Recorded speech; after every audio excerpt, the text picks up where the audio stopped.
అందరికీ నమస్కారం అండి. పుదీనా కొత్తిమీర పచ్చడి చేస్తున్నా చూడండి ఒకసారి. ఇదిగోండి మస్టర్డ్ ఆయిల్ వేస్తున్నా, ఆవ నూనె, కొంచెం పల్లి నూనె, ఇదిగోండి పచ్చిమిర్చి, నూనె వేడి కావాలి చాలా. ఒక 5-6 పచ్చిమిర్చి తుంచి వేసుకున్నా, ఒక 5-6 ఎండుమిర్చి.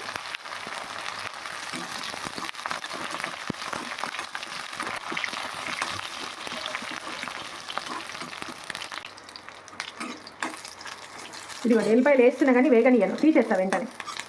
వేగది ఎక్కువ, కొంచెం టేస్ట్ మారుతుంది. ఇదిగోండి పుదీనా కొత్తిమీర.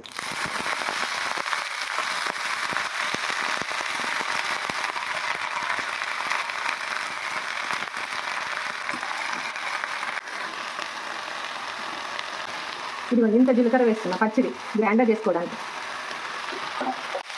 ఇదిగోండి ఇది కొంచెం గ్రైండర్ చేసుకున్నా, తర్వాత మళ్ళీ ఆకుకూర వేసి గ్రైండర్ చేస్తాను.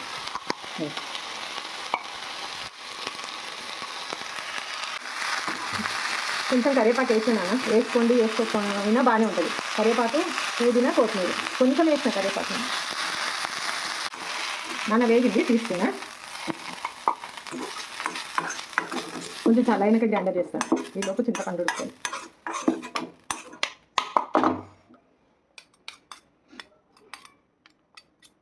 ఇదేనా చింతపండు,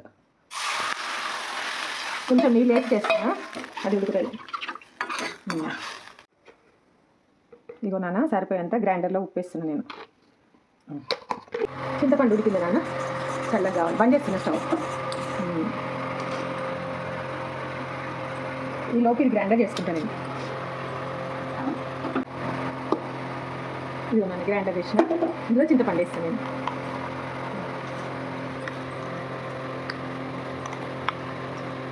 నేను కొంచెం చేస్తున్నాను, ఇప్పుడు సరిపోయేంతని ఎక్కువ చేస్తలేను. చాలా వేడిగా ఉంది చింతపండు, చల్లగా కావాలి. ఒక్క నిమిషం నాన్న, నా నీళ్ళు పోపు చేస్తాను నేను.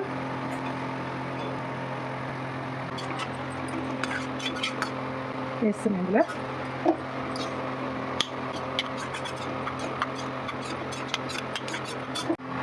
ఇదిగో నాన్న గ్రైండర్ చేసిన, ఇప్పుడు పోపు చేసుకుంటాను నేను. ఇదిగో నాన్న ఆవాలు, జీలకర్ర, ఇవి పసుపు నాన్న, ఇంగువ, శనగపప్పు అన్నీ వేసుకోవచ్చు కానీ నేను ఇప్పుడు వేస్తలేను. ఇలా స్టవ్ బంద్ చేస్తున్నాను నాన్న.